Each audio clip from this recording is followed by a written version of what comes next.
Bonjour à tous, que le Seigneur vous bénisse. Soyez les bienvenus à notre rendez-vous quotidien 5 minutes pour restaurer. Nous sommes le vendredi 19 juin 2026 et nous voulons poursuivre et clôturer notre thème amorcé en début de cette semaine, à savoir la conviction. Alors, je voudrais lire deux textes ce matin. Le premier dans le livre de 2 Timothée au chapitre 1er, le verset 12. 2 Timothée chapitre 1, verset 12, et il est écrit, et je fais la lecture, « Et c'est à cause de cela que je souffre ces choses, dit l'apôtre Paul, mais j'en ai point honte, car je sais en qui j'ai cru, et je suis persuadé qu'il a la puissance de garder mon dépôt jusqu'à ce jour-là. » Alléluia. Je reprends pour vous. « Et c'est à cause de cela que je souffre ces choses, mais je n'en ai point honte, car je sais en qui j'ai cru et je suis persuadé qu'il a la puissance de garder mon dépôt jusqu'à ce jour-là. » Et dans le livre de Job, au chapitre 19, le verset 25, Job va dire « Je sais que mon Rédempteur est vivant et qu'il se lèvera le dernier sur la terre. » Alléluia. J'aimerais ici attirer votre attention. Dans ces deux versets, il y a le verbe savoir. Il dit « Oui, je sais en qui j'ai cru », parlant de l'apôtre Paul, et il ajoute encore « Je suis persuadé », pour ne pas dire « J'ai la conviction ». J'ai la certitude qu'il a la puissance, il a la capacité, il a le pouvoir de garder mon dépôt jusqu'au jour de son retour. Alléluia. Oui, la conviction t'amènera à avoir de l'assurance.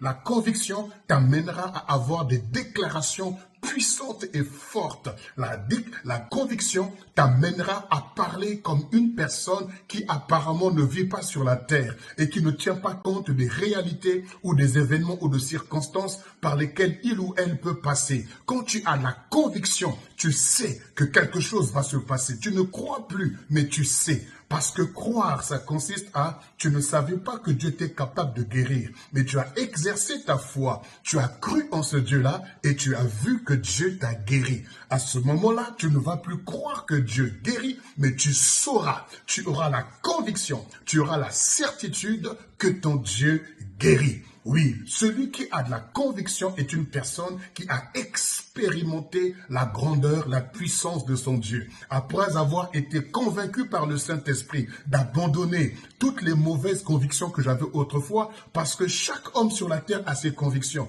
a ses principes, a ses valeurs. Mais souvent, comme je le disais encore durant cette semaine, ces valeurs sur lesquelles que nous avons fondées, que nous avons fabriquées ou que nous avons conçues, elles sont issues simplement de nos blessures, de nos déceptions, de nos traumatismes, et alors nous avons une mauvaise conviction. On est froid, on n'est pas chaud, on n'est pas bouillant, on n'est pas zélé pour le Seigneur, mais on est froid.